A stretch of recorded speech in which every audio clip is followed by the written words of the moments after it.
Well, hello, friends of social media. My name is Hemant, and my topic of Ghazaljeet Singh, Jagjit Singh, uncle कहते थे हम उनको, and काफ़ी सारी यादें दिल पर पत्थर रखकर बात करनी पड़ेगी ऐसा लग रहा है मुझे, क्योंकि आज 10 साल बाद भी, उनके ना रहने के बाद भी वो हमारे साथ है और उनके एहसास, उनकी कई सारी बातें और कई चीज़ें असर कर गई हमारे जीवन में, तो वो थोड़ी शेयर करना चाहता हूँ। सो बेसिकली मैं जब बहुत छोटा था तब मेरे पापा को गज़लों का शौक़ हुआ करता था, तो वो सुना करते थे अलग अलग फ़नकारों को। और वो कैसेट का ज़माना था, हमारा एक रेडियो शॉप था इंडिया में, गुजरात में। तो मुझे आई थिंक लेट एटीज़ के आसपास की बात है, 84 की शायद, 85 की। सूरत में उनका एक कॉन्सर्ट था चित्रा जी के साथ, तो वो देखने का शौक़ था, क्योंकि बहुत गज़ल उस ज़माने में तो समझते नहीं थे, लेकिन सुनने देखने का शौक़ था, तो वहाँ हम चले गए थे। फिर हम न्यूज़ीलैंड आए, और फिर कई साल बाद अचानक क्या हुआ कि मे बी 1993 के आसपास मैंने उनका नंबर ढूंढकर उनको रिंग किया, फ़ोन किया। उस ज़माने में मैं बहुत सारे फ़नकारों को फ़ोन करके इंटरव्यूज़ के लिए या बातें करने के लिए फ़ोन किया करता था। तो मेरे पापा ने कभी उनसे बात नहीं की थी, लेकिन ये बात जगजीत जी के साथ हमने उस वक्त की जब हम घर में फ़ोन में एक रिकॉर्डर लगाकर उनके साथ बातें किया करते थे, और वो न्यूज़ीलैंड आना चाहते थे। फिर वो वाकई न्यूज़ीलैंड आए, और फिर न्यूज़ीलैंड में कॉन्सर्ट्स किए। And I think I was making a diary of the calendar of events that I went through my old photos and notes and calendars that we had. So जहाँ तक मुझे याद है कि 94 में वो उनका कॉन्सर्ट हुआ था यहाँ पे, जिसमें फिर हमारी पहचान अभिनव भाई, दीपक जी से, अर्षद जी से, सुरेंद्र जी से हुई। और उस कॉन्सर्ट के बाद मैं जब इंडिया गया, तो फिर अभिनव जी के साथ मुलाकात हुई लेट 94 अर्ली 95। एंड देन उनके घर पे भी मैं गया था, जगजीत जी के घर पे गया था। तो वो सब काफ़ी सारे इंसिडेंट्स उस दौर के हैं। फिर यहाँ दोबारा उनका 2001 में आना हुआ, जिस वक्त मेरे लिहाज से मेरी मेमोरी और जो जो डाटा है उसमें वो निदा फाजी साहब के साथ आए थे। और उसी दौरान फिर ऑस्ट्रेलिया जाना हुआ, एंड देन 2005 में चित्रा जी के साथ आए। और फिर 2011 में जब उनका 70th बर्थडे था, तो उस वक्त आए थे। और वो लास्ट टूर था, क्योंकि उस साल उनका निधन हुआ 6 महीने बाद। तकरीबन अप्रैल में कॉन्सर्ट हुआ था, अप्रैल में उन्होंने यहाँ पे ऑकलैंड में हमने जो केक वेक खिलाया था उनको। सो मेनी थिंग्स इनके बारे में मैं कह सकता हूँ। जब भी मैं फ़ोन करता था, आसानी से प्यार से बात करते थे। और मैंने कभी सोचा नहीं था कि ये अभी इवन आज भी मैं कॉन्टम्पलेट कर रहा हूँ कि even if I look at from that 94 to 2011 तक का, या अभी तक का जो कनेक्शन है, क्योंकि उनके निधन होने के बाद भी मेरे आसपास उनका वो वातावरण रहा है, मेरी गाड़ी में, मेरे फ़ोन्स में, मेरे एस टी कार्ड्स में से, USB स्टिक से, हार्ड ड्राइव से लेकर, कहीं ना कहीं उनका कुछ मेरे माइंड में आ जाता है। और उनकी वजह से काफ़ी सीखने को मिला चीज़ों को, और काफ़ी कलेक्शन भी बढ़ी मेरे पास, उनकी कैसेट्स और CDs, LPs तक है। I was just a big time fan, I just fail in love. और उस वक्त एक और चैलेंज चीज़ थी कि जब हम उस वक्त इंडिया से आए थे, तो पहले इंटरनेट और वो सब नहीं था, तो we had to figure out कि ये कौन सा एल्बम है, ये कौन सी कैसेट है, कौन सा ट्रैक है, कौन शायर है, वो सब। फिर कलेक्शन जब बढ़ती गई, तो मेरे पास भी सब डाटा बनते गया। मैं अक्सर पापा को पूछता था कि कौन सी एल्बम की है, ये कौन सी एल्बम की है। And again we had a talk the other day कि उस ज़माने में वो कैसेट्स जब आया करते थे, तो वो आहिस्ता आहिस्ता जो पहलाई थी, वो उनकी रिकॉर्डिंग उनकी पुरानी में से मानी जाती है, जो लोग अप्रिशिएट करते हैं देखने के लिए और सुनने के लिए। और फिर वो कॉन्सर्ट में भी गाया करते थे। आई गेस एक और चीज़ हुई कि जैसे मैंने कहा ना कि उनकी वजह से कितने सारे लोगों से मुलाकात हुई। निदा फ़ाती साहब के साथ मुलाकात हुई। The thing that happened, I think that 2001 उनका 60th बर्थडे के आसपास मैं एक रेडियो प्रोग्राम के लिए तैयारी कर रहा था, तो मैंने कहा कि उनका इंटरव्यू करें और उनके बारे में कुछ लोगों से पूछे। तो I manage to get hold of Daman Sood, जो उनका साउंड रिकॉर्डिंग का बंदोबस्त करते थे। वो इंटरव्यू मैंने किया। फिर मैंने साहस करके लता जी के वहाँ फ़ोन किया, लता मंगेशकर जी के, क्योंकि सजदा नामक एल्बम में उन दोनों ने काम किया था। फिर नरगिस के गाने कुछ आए, तो during Lata Mangeshkar house India में कोई फ़ोन उठाता है तो आपको फ़ोन करके पूछना पड़ता है पहले कि आप कौन हो। तो मैंने कहा कि मैं न्यूजीलैंड से फ़ोन कर रहा हूँ और मुझे जगजीत जी से बात करनी है। तो फिर दूसरा कोई व्यक्ति आया, तो उन्होंने कहा जी बोलिए। मैंने कहा मैं न्यूजीलैंड से कॉल कर रहा हूँ, मुझे लता जी से बात करनी है, मुझे जगजीत सिंह के बर्थडे के लिए कुछ करना है। तो तीसरी व्यक्ति ने फ़ोन उठाया। फिर मुझे तीसरी मरतबा रिपीट करना पड़ा शायद कि मैं फ़ोन कर रहा हूँ, मुझे जगजीत जी के बारे में कुछ लता जी से पूछना है। तो सामने से आवाज़ आई कि मैं बोल रही हूँ लता मंगेशकर। और आई फ्रीक्ड आउट कि लाइक आई कुडंट बिलीव। फिर उन्होंने बहुत अच्छे से वो कहा उनके बारे में। एंड आई गेस वो भी एक मुलाकात जो थी, वो रिकॉर्डिंग यहाँ पे जब कॉन्सर्ट करने के लिए आए थे तो डिनर था उनके लिए। तो उस डिनर में मैंने ये रिकॉर्डिंग सुनाई।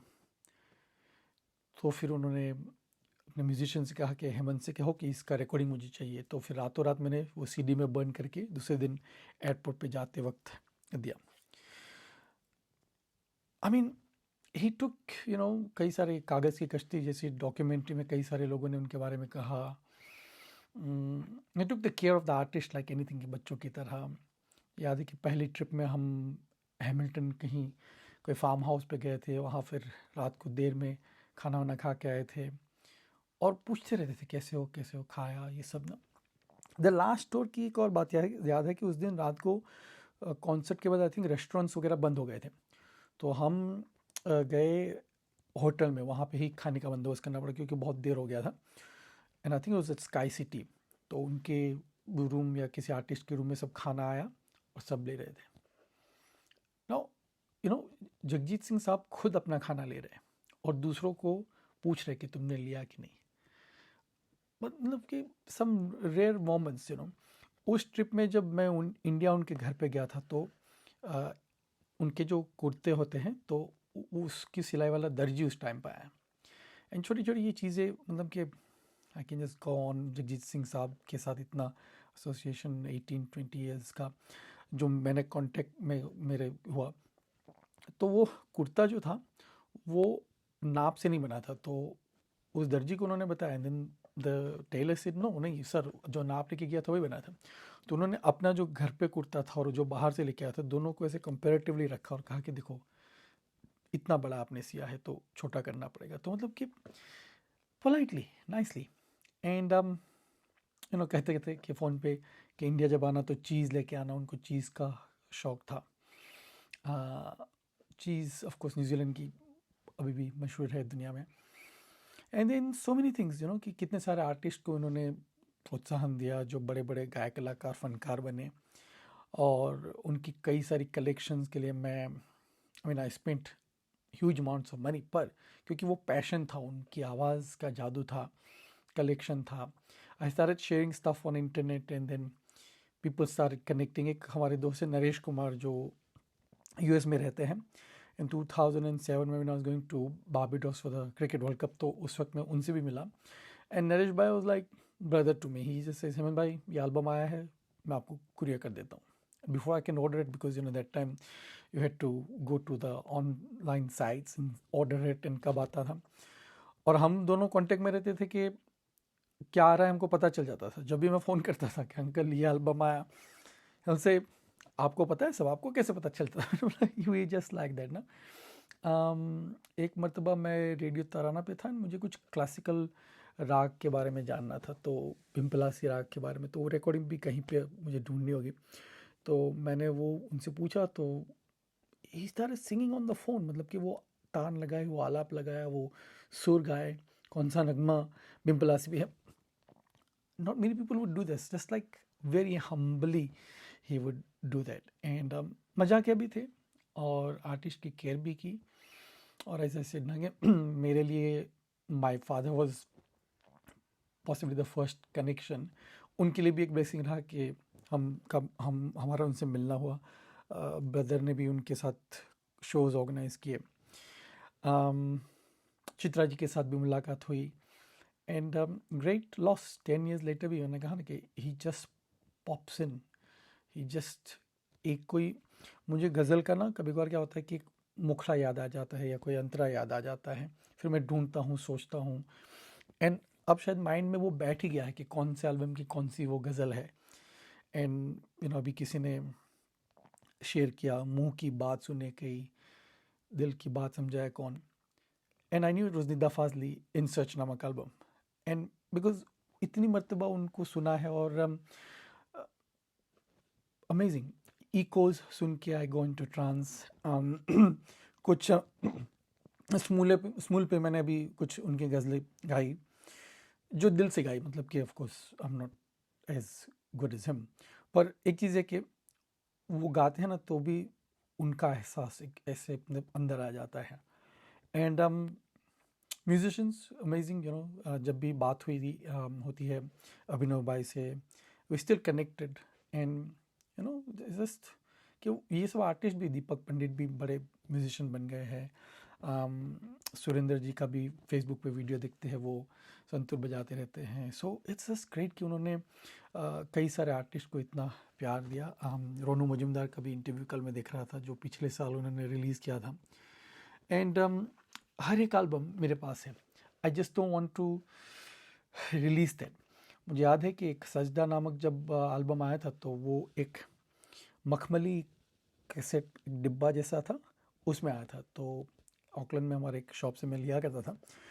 सो मैंने उनको रिक्वेस्ट की, वो बोलते नहीं वो मेरा कलेक्टर्स आइटम है. वो जो सप्लायर है उसने उनको एक भेजा था. हम लोग तो नॉर्मल कैसेट लेते थे शॉप में, कवर वाली एंड कैसेट लेके आ जाते.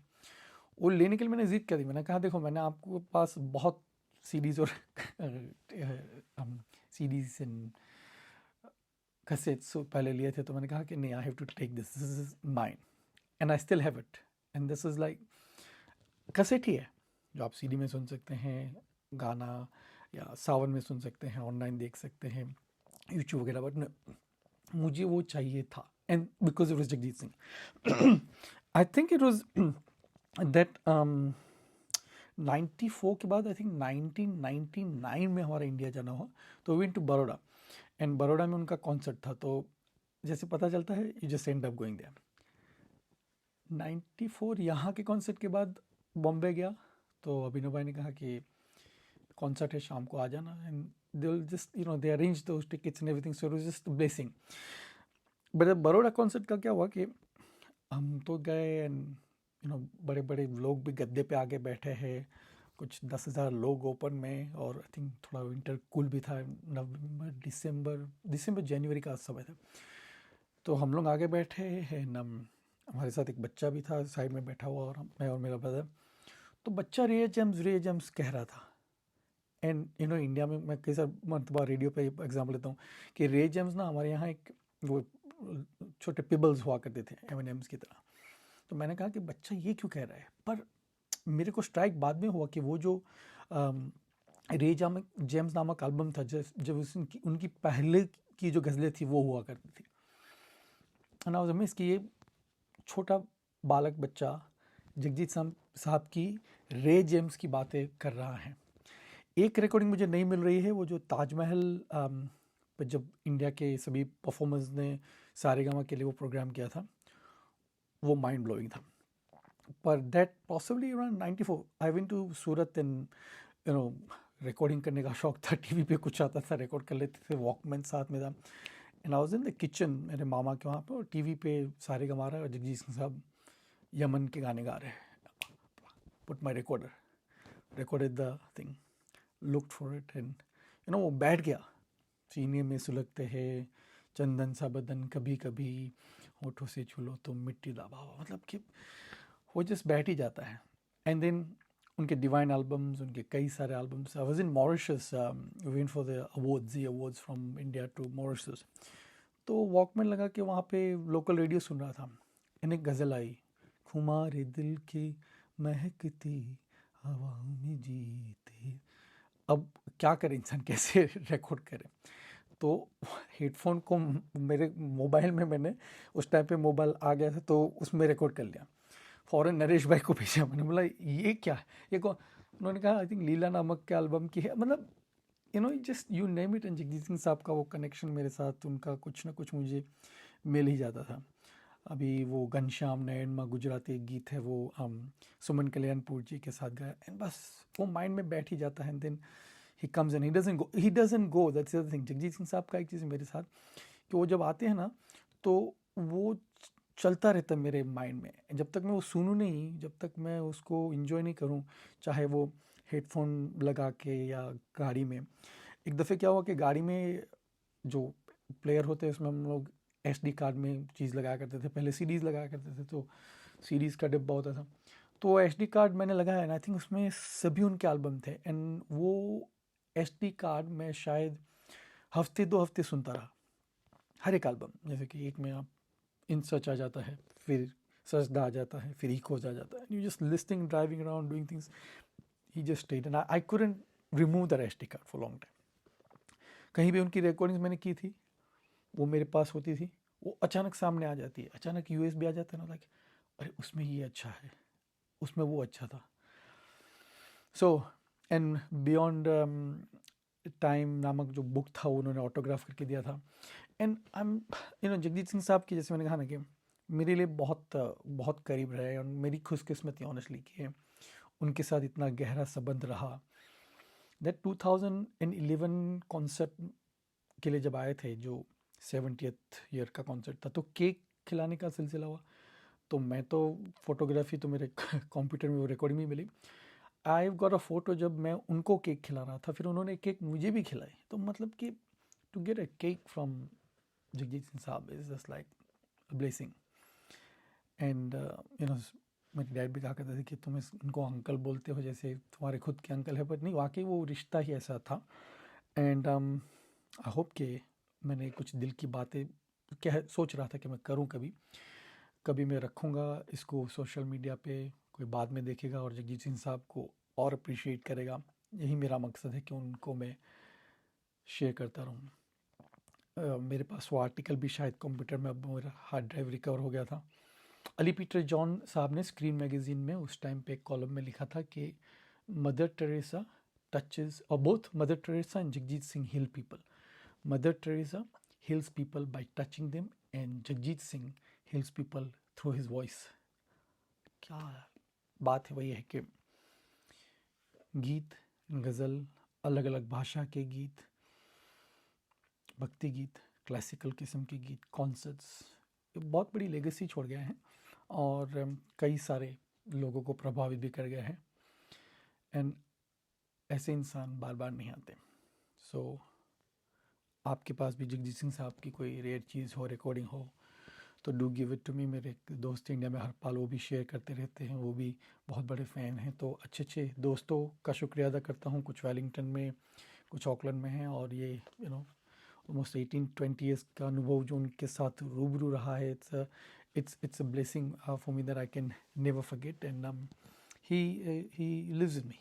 आई मीन मेरे फ़ोन में से उनका नंबर भी मैंने डिलीट नहीं किया कभी, कि that was the number I connected to him, and he welcomed, he openly invited to his house, into concerts, बैठ के बैक ऑफ द स्टेज भी बात की है। मैंने उतना ज़्यादा नहीं किया है, पर जैसे मैंने कहा ना कि 2 decades with the legend, and that too when we are learning, and we've learned a lot, and yeah, कई सारी गज़लें खुद गुनगुनाता रहता हूँ। कई राग जानने को सीखने को मिले, कई लिरिक राइटर्स के अंदाज़ों को जाना, उर्दू के लफ्ज़ों की छानबीन करके उसको समझने की। अभी भी मतलब मिर्ज़ा गालिब पॉसिबली मेरा फेवरेट है, सजदा फेवरेट है एल्बम, और मिर्ज़ा गालिब की भी वो स्टोरी याद आ गई कि हाँ, मेरे पास उस वक्त हम लोग वीडियो कैसेट लेके आए थे, बिकॉज टीवी देखने के लिए यहाँ पे हम वो पास डिकोडर विकोडर वो सब हुआ नहीं करता था।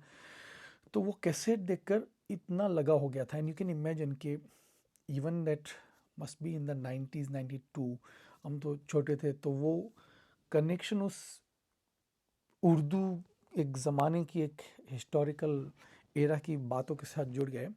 वो जगजीत सिंह साहब की आवाज़ थी जो असर कर गई। फिर सीडी लिया, मैंने पहला सीडी जो लिया था वो मिर्ज़ा गालिब सीडी लिया था।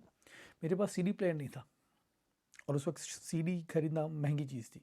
मतलब कैसेट आपको $7-8 में मिलते थे, और New Zealand currency $7-8, and CDs were about $25 I think that time. Then एक छोटा वॉकमैन टाइप सा सीडी प्लेयर लिया, फिर घर में सीडी प्लेयर ला के फिर वो सुनते थे। एंड उतना टाइम भी हुआ करता था, एंड मेहनत भी की उन पैसों के लिए, कई काम करके उनको ख़रीदा, पर नो रिग्रेट्स, क्योंकि वो जो खुशी दे गए। मेरे बेड के ऊपर मैंने 2 स्पीकर लगाए थे और स्टीरियो में से वायर लगाया था, तो रात को कैसेट चलती रहती थी, एंड सुनते सुनते मैं सो जाता था। वॉकमैन में उनकी गज़लें सुन सुन के ट्रैवल किया यहाँ से इंडिया उस टाइम पे। तो मतलब कि that connection with Jagjit Singh, and again I am just saying ना कि मेरे पास जो भी कलेक्शन है, जो भी मैं अपने फ़ोन डिवाइसेस में देखता हूँ कि प्लेन में बैठता हूँ तो क्या सुनूंगा, बट वो उनका कोई ना कोई एल्बम या कोई ना कोई गज़ल मेरे सामने आ ही जाती है, एंड वो सुन के फिर उनको याद कर लेते हैं जहाँ कहीं भी है वो। बहुत अच्छा करके, एंड आप सब music lovers, thank you for watching. ये मेरा प्रयास था कि मैं खुद उनके बारे में कुछ कह के छोड़ जाऊं जो शायद किसी के काम में आ सके, और मेरे पास जो है वो भी शेयर करता रहूँगा। सुनने के लिए, देखने के लिए बहुत बहुत धन्यवाद। रेडियो पर प्रोग्राम अक्सर उनका मैं करता हूँ, और हमेशा सोच के जाता हूँ कि एक नई गज़ल तो उनकी ज़रूर रखूँगा, पर मुश्किल हो जाता है कि कौन सी गज़ल चुनूँ, क्योंकि हमारी पसंद की कुछ गज़लें बहुत अलग सी होती है जो ऑडियंस को शायद उस वक्त अच्छी लगे ना लगे, बट ऑडियंस भी हमारी अच्छी अच्छी गज़लें सुनने के लिए चाह करती रहती हैं, और वो दिल से जगजीत सिंह साहब के लिए आवाज़ निकलती हैं। मैं Hemant, thank you so much. आपने देखा, जाना कुछ उनके बारे में, और उनको सुनते रहेगा, उनको अप्रिशिएट करते रहेगा। जगजीत सिंह साहब एक बहुत बड़ा ख़जाना है, जो आज भी उनमें से कुछ न कुछ हम ज़रूर सीखा करेंगे, और जो गाया है उन्होंने वो कमाल का अनुभव करते रहेंगे कि डिफरेंट लेवल पे वो ले जाते हैं।